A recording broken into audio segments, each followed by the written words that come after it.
Halo teman-teman semua, para subscriber yang setia. Kita sekarang membahas novel terbaru, Penjaga Kuil Naga. Jangan lupa untuk terus mendukung channel ini dengan menekan tombol subscribe, like, dan komen. Terima kasih. Bab 1. Pagi hari yang cerah, seorang pemuda anak remaja yang berusia 20 tahun, berjalan menuju aula utama, kampus universitas ternama di kota Gowe. Pemuda itu bernama Lemon, seorang anak miskin yang berasal dari desa.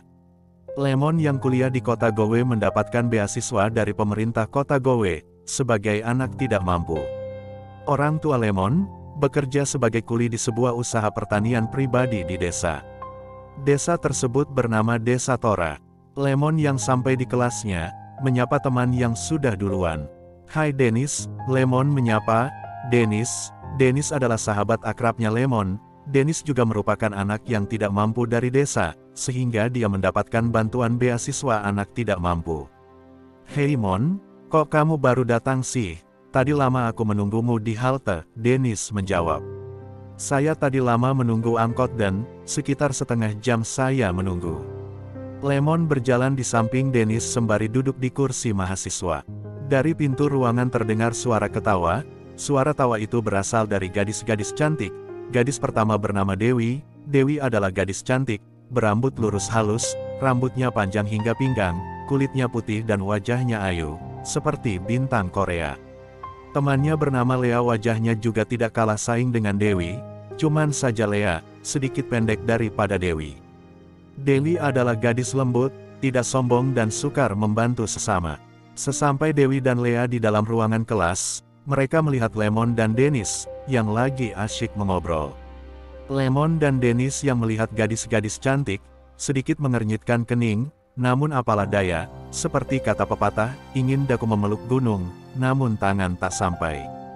Lemon tersenyum ingin menyapa Dewi. Karena bagaimanapun, Dewi adalah anak orang terkaya di kota Gowe, walaupun Lemon ada rasa suka kepada Dewi, namun dia sadar diri, ditambah lagi Lemon sudah memiliki pacar yang sangat dia sayangi.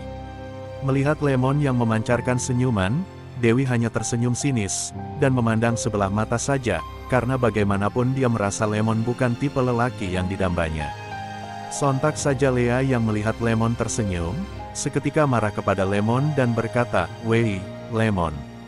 Ngapain kamu senyum-senyum pada kita berdua? Jangan kamu pikir, karena kamu pintar di kampus ini, kamu bisa selevel sama kita berdua, dan bisa senyum sesuka hatimu." Lea adalah termasuk anak yang sombong, karena dia berasal dari keluarga anak pejabat di kota Gowe. Melihat Lea yang kesal, seketika Lemon terkejut ketakutan, dan dia hanya menundukkan kepalanya, tanda dia merasa malu.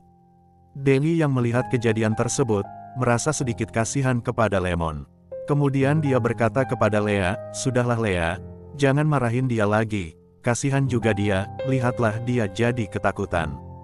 Lea hanya memutar bola matanya dan berkata, "Dasar cowok culun, dibentak saja sudah ketakutan setengah mati, bagaimana dia bisa mendapatkan pacar?" Lea membanting dalam hati. Lea dan Dewi duduk di kursi, di dekat pojok pintu masuk. Tak berselang lama kemudian, terdengar suara kaki yang berjalan dari luar kelas. Itu adalah Marco dan Yul, pemuda sombong yang sering pamer, karena orang tuanya adalah pengusaha besar nomor 2 di kota Gowe. Sesampainya di depan kelas, Marco melihat Dewi dan Lea. Marco langsung berjalan menuju ke arah tempat duduknya Dewi dan Lea. Yul juga ikutan dari belakang. "Hai, Lea, Dewi, boleh saya duduk di sini kan? Biar saya bisa memandangin wajah cantikmu itu." Marco menyapa Dewi dengan senyuman menggoda, sambil duduk di kursi kosong di samping Dewi.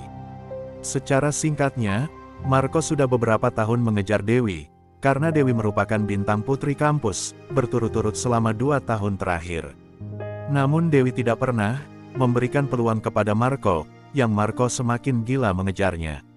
Alasan Dewi tidak menyukai Marco, karena Marco merupakan pemuda sombong yang arogan dan playboy peringkat tinggi. Dewi tanpa berkata sedikit pun, dia beranjak dari tempat duduknya, dan berjalan duduk di samping Lemon. Lemon yang sedari tadi merasakan malu dan takut, karena dibentak oleh Lea. Sekarang Dewi duduk di sampingnya, yang membuatnya semakin mengecilkan tubuhnya yang kurus itu. Melihat hal itu, Marco yang merasa kesal, semakin murka, melihat Dewi duduk di samping Lemon. Marco bangkit dari tempatnya, dan rasa hawa membunuh menyelimutinya. Matanya memerah menunjukkan bahwa amarahnya meledak-ledak. "Hai, si miskin, sampah kurus, enyah kau dari samping wanitaku." Marco berteriak marah. Melihat Marco yang amarahnya menggila, Dennis langsung melompat dari kursinya, dan dia duduk di kursi yang ada di pojok belakang. Sebelum dia beranjak, dia berteriak kepada Lemon, "Mon, ayo kita pindah ke belakang, cepat." Lemon yang baru tersadar dari keterkejutannya, dia langsung berdiri dan hendak pindah tempat duduk. Namun sebelum dia beranjak dari tempat duduknya, tangan lembut Dewi menggenggam lengannya. Sehingga membuat hati Lemon semakin bergetar hebat, sebaliknya Dewi juga merasakan hal yang sama. "Kamu mau kemana? Kalau kamu lelaki jantan, kamu harus tetap di sini, di sampingku." Lea, Marco, Yul terlebih Dennis, merasa pusing dan terpaku ketika mendengar kata-kata yang keluar dari mulut Dewi.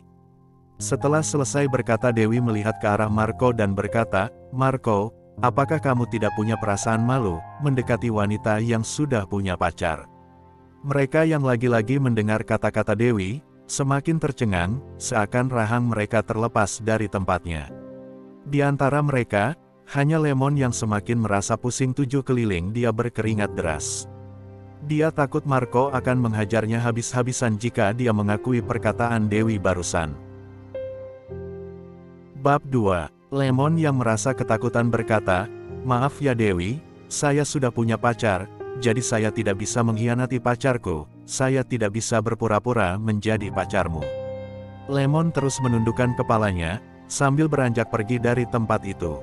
Denny yang mendengar hal itu seketika wajahnya muram merasa malu, dengan kecantikan yang dia miliki, tidak ada laki-laki yang berani menolaknya, walaupun sebenarnya Dewi tidak pernah berpacaran. "Kamu memang dasar pengecut, tak kusangka kau lebih pengecut dari yang saya bayangkan." Dewi menggerutu dan berpindah lagi dari tempat itu. Waktu bersamaan seketika dosen yang mengajar pada jam mata pelajaran tersebut, telah memasuki kelas dan semua mahasiswa mengambil posisi duduk masing-masing. Marco yang sedang emosi melirik Lemon, dengan wajah garang dia mengacungkan jari tengahnya kepada Lemon.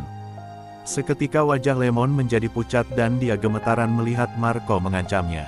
Waktu terus berlalu, jam mata pelajaran sudah berakhir. Semua mahasiswa keluar tidak terkecuali Dewi dan Lea. Dewi yang sudah sangat emosi kepada Lemon langsung menuju taman kampus. Ketika Lemon keluar bersama Dennis, mereka langsung dihadang Marco dan teman akrabnya Yul. Dennis berkata, "Marco, apa maksudmu menahan kami? Kami mau lewat." "Diam kau cecunguk busuk," Marco membentak Dennis. Seketika Dennis menutup rapat mulutnya. Kemudian Marco mengalihkan pandangannya ke arah Lemon. "Kau sampah busuk, berani bersaing denganku. Kalau kamu punya nyali kita fight 1 lawan 1. Lemon menjawab, "Maaf Marco, di antara kita, tidak ada masalah ataupun dendam, kenapa kamu harus membalasku?" Lemon tidak berani berbuat masalah di kampus, karena dia takut beasiswanya akan dicabut. "Hahaha, saya rasa kamu berani melawanku, ternyata kamu memang benar-benar pengecut." Wajah Marco sangat senang karena telah menghina Lemon. Marco kemudian teringat dengan perkataan Lemon tadi, sewaktu dia menolak Dewi. "Oh iya, tadi kamu bilang, kamu punya pacar. Memangnya ada perempuan yang suka dengan lelaki miskin seperti kamu?" Dennis yang merasa kesal dengan perkataan Marco, seketika dia berkata, "Memangnya apa urusanmu, kalau dia punya pacar?" Beraninya kamu menggertakku." Marco langsung menarik kerah baju Dennis dan meninju bagian perutnya. Dennis merasa sakit, namun dia tidak berani membalas. Karena Marco merupakan anak murid terbaik taekwondo, dan sudah beberapa kali memenangkan kejuaraan di tingkat provinsi Toba. Lemon yang melihat hal tersebut langsung menghentikan Dennis. "Ayo Dennis, lebih baik kita pergi, dia bukan tandinganmu." Marco yang melihat Dennis yang ditarik oleh Lemon, dia merasa bangga sambil berkata, "Dennis, kamu bukan tandinganku, kalau kamu ingin membalasku, kamu harus belajar ilmu bela diri terlebih dahulu, kalau sudah hebat kamu boleh membalasku. Kalian enyahlah dari sini, Yul di samping mengusir Lemon dan Dennis. Lemon memapah Dennis yang sedang memegang perutnya, beranjak pergi dari tempat tersebut. Marco dan Yul tertawa terbahak-bahak, melihat lawan mereka pergi. Mereka juga berbalik dan pergi. Di sisi koridor kampus, seorang gadis cantik berjalan menuju ruang kelas. Gadis itu memakai lipstik merah, dipadu dengan make-up-nya yang sangat merona, membuat gadis itu bagaikan bidadari yang turun dari kahyangan, seperti pacarnya Jaka Tarub. Hehehe, sekedar hiburan. Oke, lanjut. Gadis itu bernama Vina. Vina adalah pacarnya Lemon, yang barusan diceritakan oleh Lemon. Vina berpacaran dengan Lemon karena terpaksa. Vina mendekati Lemon hanyalah sebuah pertarungan, di mana teman-temannya berjanji akan membawa Vina ke kota provinsi, dan boleh berbelanja barang-barang mahal. Apabila dia berhasil berpacaran dengan Lemon, pemuda si miskin kutu buku dari desa Tora tersebut, selama jangka waktu 2 minggu. Di persimpangan koridor, Marco dan Yul sedang tertawa terbahak-bahak, tidak menyadari Vina yang kebetulan lewat, dan bam. Tabrakan badan pun tak terhinggakkan, sehingga buku-buku kuliah yang ada di pegangan Vina pun terjatuh. Dengan sigap Marco memegang tangan Vina, dan merangkul tubuhnya, sehingga mereka berdua dalam sekejap dalam posisi berpelukan. Sepersekian detik, mata mereka tak lepas saling memandang.